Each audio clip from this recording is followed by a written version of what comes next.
안녕하세요. 함께 걷자 부자의 길의 권프로입니다. 오늘은 우리가 돈과 관련된 각종 업무를 처리하는 곳, 은행에 대해서 간단하게 말씀드려 볼까 합니다.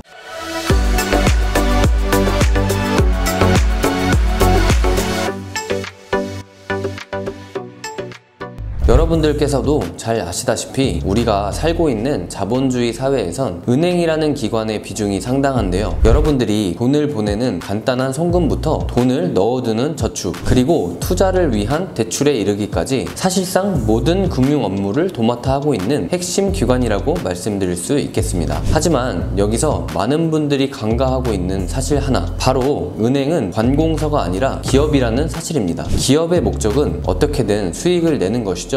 제가 여러분께 단연코 확실하게 말씀드릴 수 있는 건 은행은 그 어떤 기업들보다도 철저히 자본주의 시장 원리로 돌아가는 기관이라는 점입니다. 돈이라는 물건을 전문적으로 다루고 있는 만큼 어찌 보면 당연한 거라고 할 수 있는데요. 누구보다 발빠르게 세계의 경제의 흐름을 파악하고 고객들에게 그에 맞춘 각종 은행 상품을 어필하여 어마어마한 수익을 벌어들이는 이익 집단이라는 것이죠. 은행은 기능에 따라 크게 두 가지 형태로 나뉩니다. 먼저 우리가 자주 이용하는 상업은행이 있는데요. 동네에 하나씩 있는 은행들, 가령 하나은행, 우리은행, 신한은행 등등이 모두 상업은행의 범주에 포함됩니다. 주로 여러분들의 돈을 맡아주고 이 맡아둔 돈을 또 돈이 필요한 다른 사람들에게 빌려주면서 생기는 이자의 차액, 즉 예대마진으로 수입을 얻는 게 통상적인 상업은행의 주요 수입원이죠. 상업은행은 이렇듯 저축과 대출을 모두 관리하기 때문에 만약 금리나 대출 규제에 변동이 생긴다? 곧바로 치밀한 준비를 통해 고객들이 혹할 만한 옵션의 은행 상품들을 서로 전쟁이라도 하듯이 찍어내는데요. 이 기간 동안 은행 간의 경쟁은 매우 살벌하고도 치열해집니다. 다음으론 투자은행인데요. 제가 경제 위기를 언급하며 영상을 통해 몇 차례 설명드렸던 서브프라임 모기지 사태 기억하시죠? 이 2008년 미국발 경제 위기를 일으킨 주요 원인으로 꼽히는 모기지론은 바로 이런 투자은행들이 만들어낸 일종의 파생상품이었습니다. 이렇듯 주식과 채권 혹은 본인들이 만들어낸 상품을 거래하거나 개인 및 기업들의 자금 조달과 재무 컨설팅 등을 담당하는 게 바로 투자은행의 업무인데요. 주로 국내 자금에 국한된 상업은행들과는 달리 해외 금융가 및 은행과의 거래도 활발한 특징을 가지고 있기 때문에 어떻게 보면 더욱더 수익에 목숨을 걸 수밖에 없는 기업이 투자은행이라고 말씀드릴 수 있겠습니다. 그러나 더욱더 큰 관점에서 본다면 상업은행이나 투자은행이나 기능은 다를지언정 모두 신용창조라는 자본주의적 속임수를 통해 수익을 더욱 극대화하고 있다는 게 중요합니다. 여기에서 여러분들께 질문 하나 드릴게요. 만약 은행이 여러분의 피 같은 돈을 돌려줄 수 없다면 어떨 것 같으신가요? 생각만 해도 참담하시죠? 믿는 도끼에 발등 찍힌 것 같은 큰 배신감에 크게 분노할 수밖에 없는데요. 그런데 정말로 그런 참담한 일이 실제로 벌어질 수 있습니다. 바로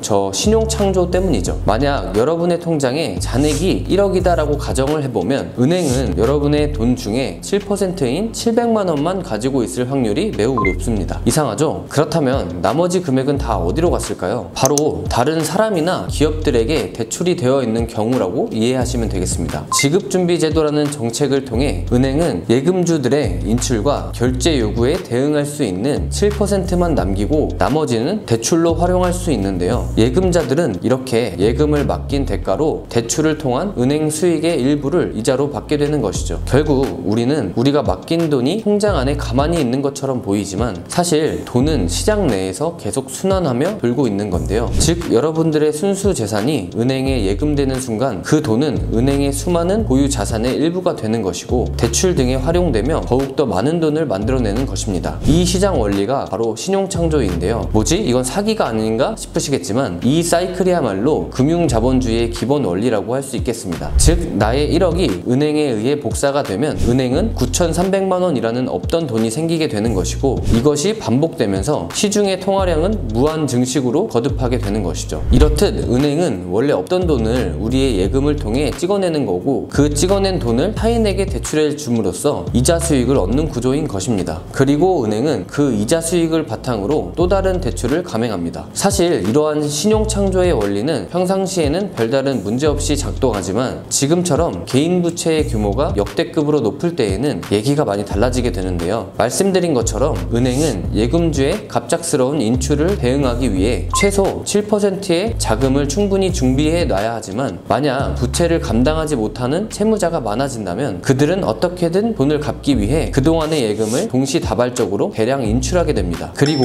은행은 절대 이런 대량 인출을 감당할 수 없죠. 결국 은행은 순식간에 빈털터리로 전락하게 되는데, 이 현상이 바로 은행의 부도와 개인 파산으로 이어지는 일명 뱅크런입니다. 그리고 이런 연쇄적인 뱅크런은 최종적으로는 국가의 부도로 이어지게 되는 것이죠. 지금 대한민국의 신용대출은 가히 과포화 상태이고, 과연 자영업자들을 비롯한 수많은 채무자들이 다가오는 만기일까지 그 돈을 다 갚을 수 있을지 큰 의문이 드는데요. 또한 전쟁의 장기화와 빅스텝의 확장으로 자산시장의 거품이 점점 꺼지고 있는 상황에서 곧이어 바젤3조차 은행에게 강제된다면 오늘 말씀드린 신용창조의 반동이 수많은 채무자들에게 재앙으로 다가올 거라고 확신합니다. 그렇다고 길이 없는 것은 아니죠. 이제 하락세에 접어든 위험자산과 아파트에 그만 매달리시고 은행에 대한 과도한 신용을 거두셔야 합니다. 차라리 안전한 기업 대출을 통해 새로운 창업시장에 저희와 같이 뛰어든다면 여러분들께서도 충분한 경제적 자유를 누릴 수 있을 거라 믿어 의심치 않습니다. 네, 오늘은 은행의 작동 원리와 향후 전망까지 살펴봤습니다. 아는 것이 힘이라고 하죠. 앞으로는 제가 가지고 있는 지식들을 하나부터 열까지 풀어드릴 테니 여러분들의 경제 공부에 많은 도움이 되길 진심으로 소망합니다. 혹시 오늘의 내용과 관련한 문의사항 또는 투자에 대한 컨설팅을 원하시는 분들은 톡방을 통해 좀 더 자세한 상담이 가능하니 많은 참여 부탁드리겠습니다. 네, 오늘의 영상은 여기까지고요. 다음 영상에선 더욱 유익한 소식과 함께 찾아오겠습니다. 끝까지 시청해주셔서 감사합니다.